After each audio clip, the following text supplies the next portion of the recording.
बहुत बहुत स्वागत है। कैसे हैं आप सब? मैं आशा करती हूँ दर्शकों आप सभी स्वस्थ और सुरक्षित होंगे। दर्शकों आप सभी जानते हैं कि 31 अगस्त 30 और 31 अगस्त दोनों ही दिन सावन माह की पूर्णिमा तिथि है।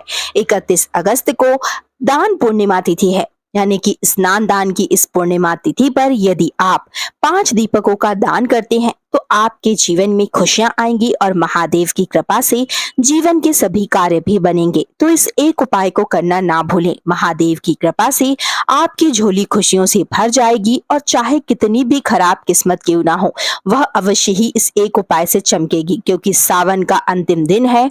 सावन की बड़ी पूर्णिमा तिथि है। इसके बाद सावन का माह 1 साल के बाद आपको प्राप्त होगा।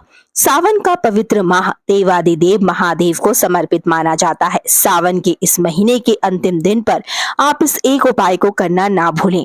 पूजनीय गुरुजी ने अपनी श्री शिव महापुराण कथा में विशेष रूप से इस उपाय का वर्णन किया है। यदि सच्चे मन से और पूर्ण विश्वास के साथ आप इस एक उपाय को करते हैं तो महादेव आपके जीवन की समस्त कामनाओं को पूर्ण कर देते हैं। चलिए जानते हैं कौन सा है वह उपाय और किस प्रकार से आपको इस एक उपाय को कर लेना है। महादेव और माता पार्वती स्वयं ही आपको मनचाहा वरदान प्राप्त कराएंगे। इस उपाय को आपको शाम के समय करना है, प्रदोष काल के समय पर, क्योंकि आपको 5 दीपकों का दीप दान करना है। तो यह दीप दान आपके लिए बहुत ही खास होगा, जिससे कि आपकी किस्मत चमक उठेगी। इस उपाय को आपको रात्रि 8 बजे से पूर्व ही कर लेना है।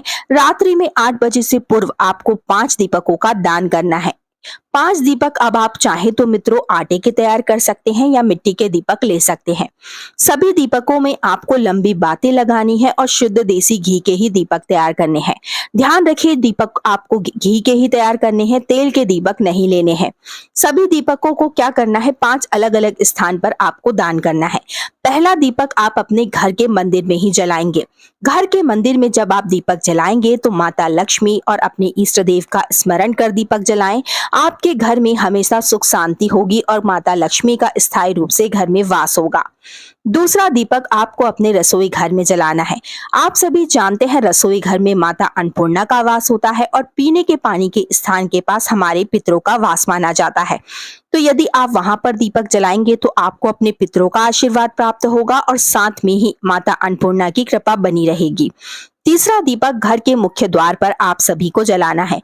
मुख्य द्वार पर दीपक जलाने से ऐसा भी कहा जाता है कि शाम के समय स्वयं माता लक्ष्मी धरती पर भ्रमण करती हैं और पूर्णिमा का दिन तो माता लक्ष्मी को खासकर समर्पित माना जाता है। तो घर के मुख्य द्वार पर दीपक अवश्य जलाएं। चौथा दीपक आप बेलपत्र के वृक्ष के नीचे जलाएं। यदि बेलपत्र का वृक्ष ना हो, समी वृक्ष के नीचे, आंवले के वृक्ष के नीचे या फिर तुलसी के नीचे भी आप दीपक को जला सकते हैं। 5वां और अंतिम दीपक शिवालय जाकर भगवान शिव के समक्ष में जलाएं। अपनी कामना कहें, श्री शिवाय नमस्तुभ्यम मंत्र का उच्चारण करें। इस उपाय को अवश्य करें। धन्यवाद। हर हर